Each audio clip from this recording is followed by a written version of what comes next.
Viral ngayon ang mga larawan ng ilang netizens na bumisita sa puntod ng yumaong matinee idol na si Rico Yan sa Manila Memorial Park.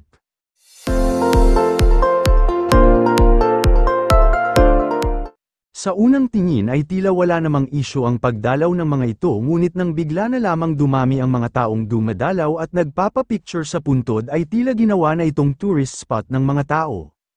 Ang malala pa nga ay ina-upload pa ng mga ito ang larawan na kuha sa puntod ni Rico sa social media na siyang ikinabahala ng ilang netizens.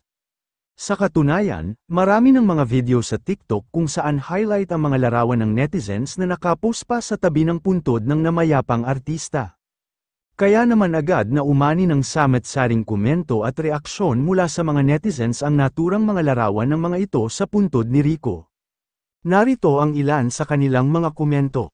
Ginawang kapamilya si Rico, saad ng isang netizen. Comment naman ng isa, anong trip ng mga tao, pati namatay ginagawang clout, kapal ng pagmumukha, kala mo naman kamag-anak ni Rico, sabi naman ng isa.